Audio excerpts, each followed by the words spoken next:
тірі адамның қалдықтарын механикалық роботтың ішіне орналастырып, одан мінсіз полицей жасап шығарды. Бұл Робокоп фильмі.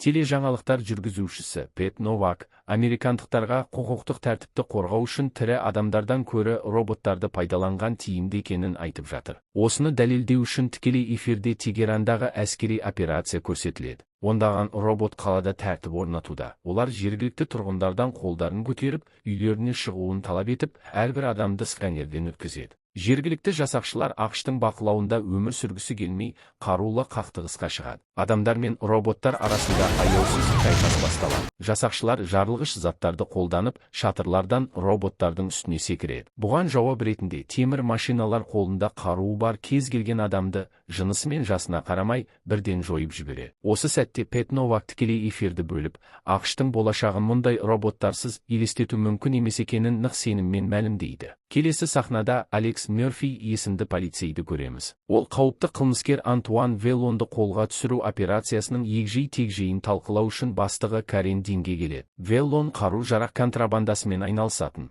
ал Мерфи мен оның серіктесі Джек заңсыз сатып алушылар ретінде жасырын әрекет еткен болатын. Өкінішке орай, операция жоспар бойынша жүрмейді. Веллон бір нәрсені сезіп қалып, атыс басталады. Нәтижесінде Джек ауыр жараланады. Бастығы Мерфиге өз бетінше әрекет етпеуді бұйырады. Бірақ полицей қатарларында сатқындар бар екеніне сенімді Мерфи оның сөзіне құлақ аспайды. Осы уақытта Omnicorp корпорациясының басшысы Реймонд Селларс Вашингтонда жиын өткізіп жатыр. Ол көбірек адам өмірін сақтап қалу үшін ақшта тірі полицейлердің орнына өзінің роботтарын қолдануды ұсынады. Алайда сенатор Дрейфус роботтарды қолдануға тыйым салатын актіге қол қояды. Оның себебі роботтардың ешқандай сезімі жоқ. Демек, олар болжап болмайтын және қауіпті болуы мүмкін. Сол кезде Omnicorp басшылары революциялық технология жасап шығармақ болады. Олар роботтың ішіне тірі адамды орналастыруды көздейді. Осының арқасында машина адам миын пайдалана алады, демек сезімдерді де сезінеді. Мысалы, қолдарының орнына роботизацияланған протездері бар адамдар гитарада ойнай алады, өйткені ми оларға қажетті қозғалысты айтып отырады. Селларс көмек сұрап данышпан ғалым Нортонға жүгінеді.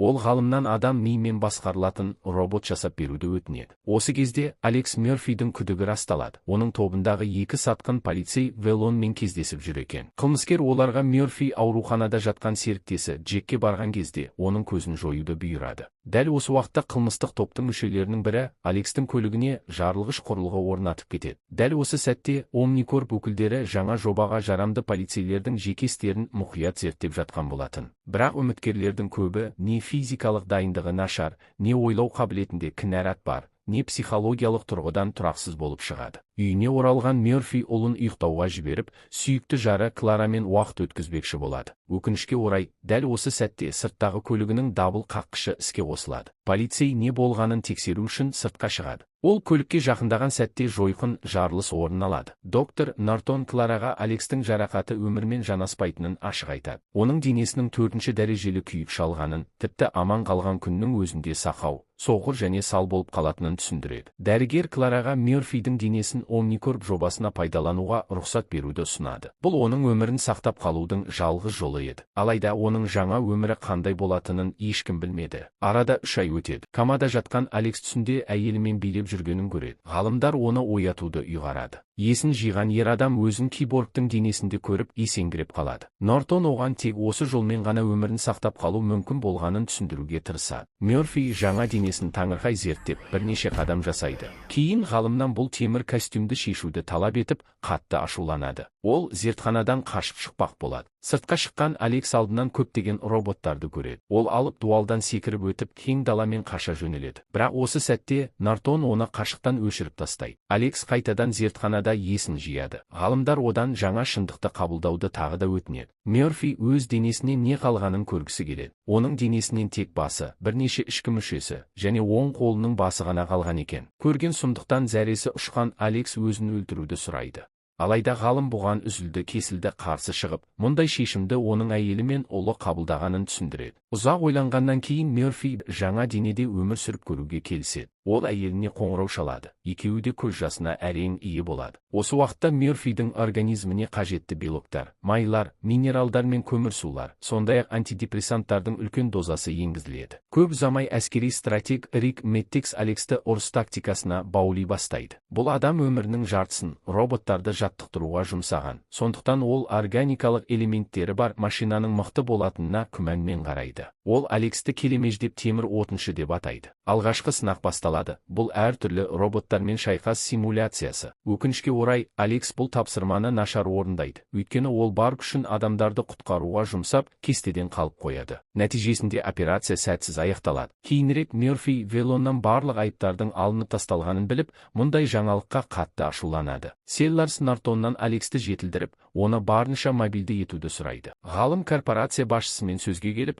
бұл робот бәрібір адам сияқты сезініп, солай әрекет ететінін айтып түсіндіреді. Осыны түзету үшін Нортон Алексдің санасына бірнеше өзгерістер енгізеді. Сонымен қатар оның үстіне қара түсті сауыт кигізеді. Жаңартылған Мёрфи жаңа сынақтарға жіберіледі. Бұл жолы тест сәтті өтеді. Жаңа қабілеттерінің арқасында Алекс тұтас бір роботтар тобын еш қиындықсыз жеңіп шығады. Оның жылдамдығы мен реакциясы таңғалдырарлық еді. Қарсыластарда ешқандай мүмкіндік қалмайды. Осыдан кейін Алекс әйелі мен ұлына барады. Клара оның темір денесіне қысылып, ұлы да әкесінің металл корпусын қызығушылықпен ұстап көреді. Содан соң Мёрфи өзі бұрын жұмыс істеген полиция бөлімшесіне барып, ескі серіктесі Джекті жолықтырады. Ол Вэллон мен оның бандасының ісін жалғастыратынын мәлімдейді. Джек бұған өте қуанышты болады. Омникор басшылары баспасөз мәслихатын өткізіп, елге робокоп деп аталатын жаңа технологияны таныстырмақшы болады. Нортон Алексдің миына ақштағы барлық қылмыскерлердің деректер базасын жүктейді. Алайда жүктеу барысында Мёрфи өзінің көлігі жарылып, өлім аузынан қалған жерін көргенде қатты мазасызданады. Сол сәтте оның талмасы ұстап, жағдайы қиындай түседі. Ол мұның бәрі эмоционалдық артық жүктемеден болғанын түсініп, Алексдің дофамин деңгейін 2%-ға дейін төмендетеді. Осылайша біздің кейіпкеріміз сезім атаулыдан жұрдай,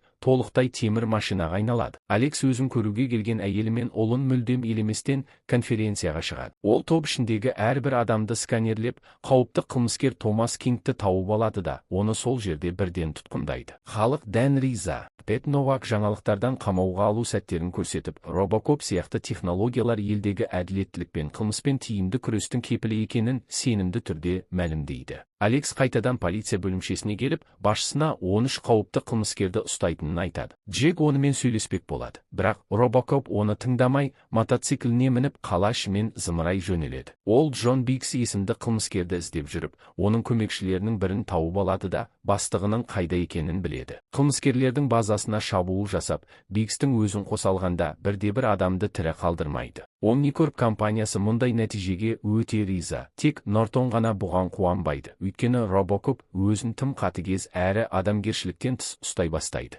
Пэт Новак жаңа бағдарламасында робокоптың жетістіктерін тағы да мақтап, студияға Омникорп басшысы Селларс пен сенатор Дрейфусты шақырады. Олар роботтар тақырыбында пікірталас өткізеді. Дрейфус әлі де роботтарға қарсы, ал Селларс тек бір ғана робокоптың арқасында қаладағы қылмыс 80%-ға азайғанын алға тартады. Оның айтуынша, егер мұндай роботтар көбейсе, қылмыскерлер мүлдем құрыды деген сөз. Осы уақытта Вэллон сатқын полицейлермен кездеседі. Олар бандитке жағдай бақылауда екенін және робокоп оны ұстай алмайтынын айтып сендіреді. Ал Омникорп қызметкерлері Алексдің әйелі Кларамен не істеу керектігін ақылдасуда. Мәселе мынада, әйел қала бойымен робокоптың соңынан қалмай, одан ұлына баруын талап етіп жүр. Өйткені баланың сабағы нашарлап, үнемі қорқынышты түстер көретін болған. Алекс әйеліне жұмысына кедергі жасамауын сұрайды. Соған қарамастан, робокоп бейнебақылау камераларының жазбаларын қарап шығып, ұлының шынымен де психологиялық қиындықтарға тап болғанын түсінеді. Бала адамдардан қашып,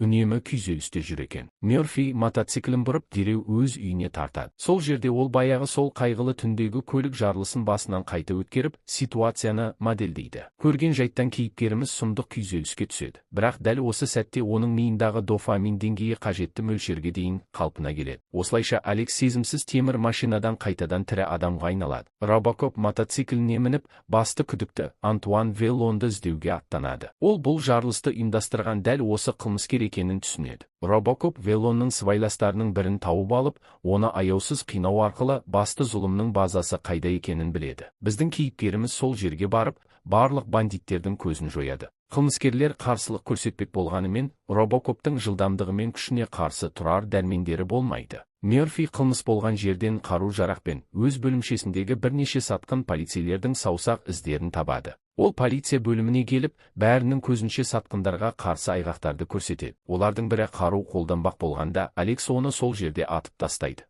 Ал екіншісі бұл істің артында полиция бастығы Карен Дин тұрғанын мойындайды. Мерфи бастығына барып, одан барлық қылмыстарын мойындауды талап етеді. Бірақ дәл осы сәтте Мэттекс Алексті қашықтан өшіріп тастап, Селларсқа болған жайтты хабарлайды. Жаңалықтарда Робокоптың полиция департаментіндегі сатқындарды табуға көмектескені, бірақ қазір оның жағдайы критикалық екені айтылады. Осыдан кейін сенаторлар Дрейфустың пікіріне қарсы шығып, ақш көшелерінде роботтарды жаппай қолдануға рұқсат беруге дайын екендіктерін білдіреді. Теледидардан Алексті әйелі Клараны да көрсетеді. Ол корпорацияның күйеуімен және ұлымен кездесуге рұқсат бермей жатқанына шағымданады. Әйел олардың Алекспен заңсыз бірдеңе істеп жатқанына күмәнданады. Селларс Робокоптың тым көп білетінінен қорқып, Мэттекске оны жоюды бұйырады. Алайда Алексті күтпеген жерден Нортон құтқарып қалады. Ол қарулы күзеттің қасынан өтіп, зертханада Робокопты іске қосады, және корпорацияның оны көзін жоюға бел буғанын мойындайды. Алекс дереу мотоцикліне мініп, Селларспен есеп айырысуға аттанады. Дәл осы уақытта Клара ұлымен бірге Селларсқа жолығады. Ол әйелге өтірік айтып, Алексті жүйкесі сыр бергенін, протоколды бұзғанын және соның салдарынан істен шыққанын айтады.